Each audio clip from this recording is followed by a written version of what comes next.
ให้วางน้ำกรวดไว้ก่อน ก็ขอเจริญพรท่านสาธุชนแขกผู้มีเกียรติทุกท่านอีกครั้งหนึ่งวันนี้ทุกท่านก็ได้มาร่วมแสดงความเสียใจร่วมไว้อาลัยต่อการจากไปของคุณโยมหมอวิเชียรการนาวีอาตมาภาพในนามของท่านพระอาจารย์ดร.พระมหาจัญญาสุทธิยาโนเจ้าอาวาสพระพุทธปัญญาซึ่งคุณหมอได้มีความคุ้นเคยสนิทสนมพร้อมทั้งชาววัดพุทธปัญญาก็ขอกล่าวแสดงความเสียใจต่อลูกหลานของครอบครัวการนาวีมาณโอกาสนี้ด้วยท่านพระอาจารย์ดร.พระมหาจัญญาสุทธิยาโนของเราได้รับนิมนต์ให้ไปสอนธรรมะที่วัดวชิรธรรมาภิรตารามที่เมืองเซนเทอร์แลนด์ประเทศสวิตเซอร์แลนด์ตั้งแต่วันที่ 20 ที่ผ่านมาจะกลับมาวันที่ 8 เมษายนโดยความคุ้นเคยแล้วคุณหมอวิเชียรการนาวีก็มีความคุ้นเคยและมีความเคารพเริ่มใส่ศรัทธาต่อท่านพระอาจารย์ดร.พระมหาจัญญาสุทธิยาโนของเราเป็นการส่วนตัวและเป็นการพิเศษอาตมาเองก็มาช่วยงานท่านพระอาจารย์จากที่ได้รับรู้ความเป็นไปเกี่ยวกับคุณหมอวิเชียรของเราก็ทราบว่าคุณหมอวิเชียรนั้นเป็นมหาอุบาสกผู้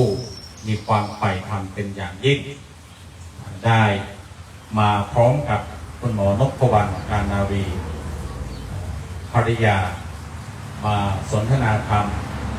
และมาทำบุญตามโอกาสต่างๆอย่างสม่ำเสมอจนกระทั่งเมื่อช่วงเกือบปลายปีที่แล้วคุณหมอนพวรรณการนาวีก็ได้จากไปซึ่งก็ได้มาจัดการที่นี่ในตอนนั้นท่านพระอาจารย์ก็อยู่เมืองไทยจากนั้นมาก็ไม่นานอย่างที่เราท่านได้รับทราบจนถึงเมื่อวันศุกร์ที่แล้วเนาะใช่ไหมครับเมื่อวันศุกร์ในที่คุณหมอซึ่งลูกๆได้รับไปดูแลที่เมืองซานฟรานก็ได้เพื่อความสะดวกก็ได้แจ้งมาว่าคุณหมอวิเชียรนั้นได้จากไปแล้วแล้วก็บอกกล่าวว่าจะมาทำบุญจัดงานที่วัดพุทธปัญญาในวันที่ 30 วันนี้แล้วก็พอดีเป็นจังหวะที่ท่านพระอาจารย์ไม่อยู่โดยความเป็นจริงแล้วถ้าท่านพระอาจารย์ได้อยู่ก็จะมีความสมบูรณ์แบบในแง่ของการกล่าวถึงคุณหมอวิเชียรใดๆก็ตามเมื่อเหตุปัจจัยเป็นเช่นนี้อาตมาก็ขอกล่าวตามเท่าที่รับทราบอย่างที่ได้บอกไปว่าคุณหมอวิเชียรนั้นเป็นผู้ใฝ่ธรรมะเป็นอย่างยิ่งได้พูดคุยได้รวบรวมกับกลุ่มกัลยาณมิตรได้ตั้งสมาคมโพธิธรรมเป็นสมาคมที่ศึกษาพุทธธรรมหรือคำสอนของพระพุทธศาสนาพระพุทธเจ้าอย่างเข้มข้น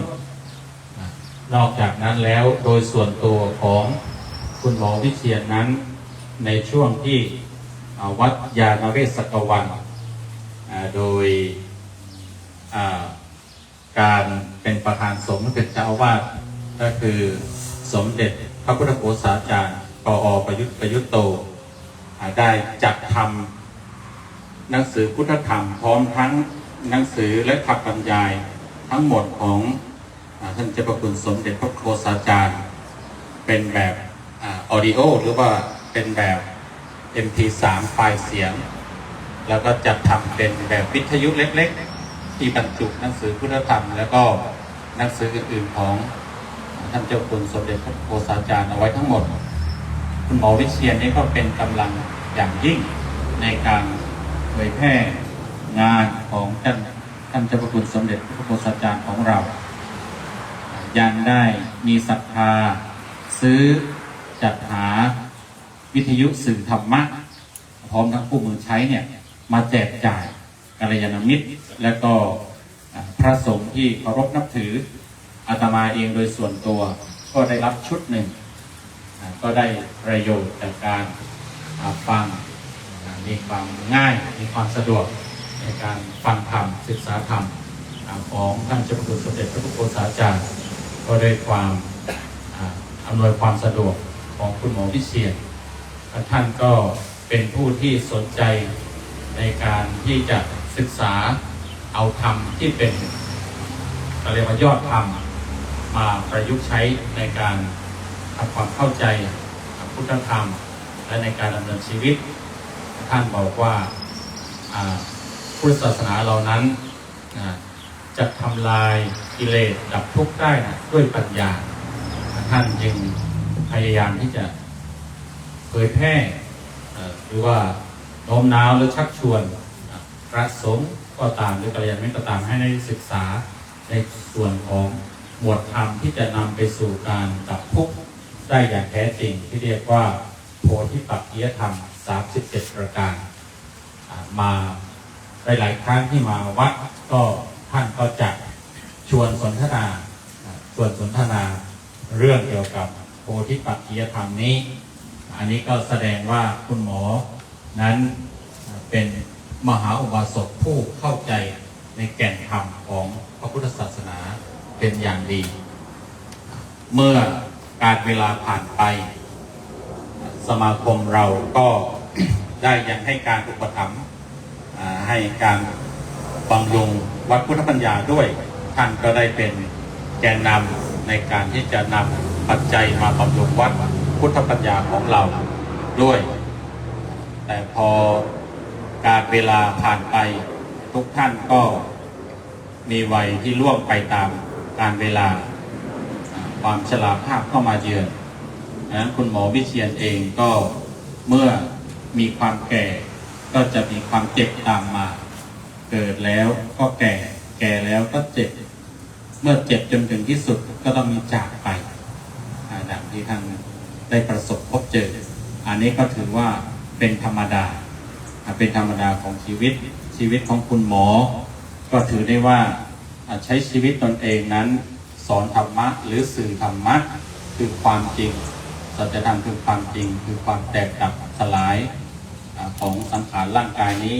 ให้เราได้เรียนรู้เป็นวาระสุดท้าย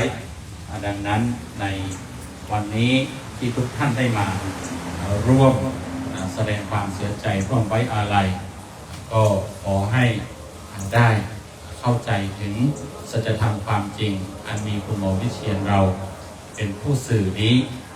ก็ขอสุดท้ายนี้ก็ด้วยอานุภาพแห่งบุญกุศลที่คุณหมอ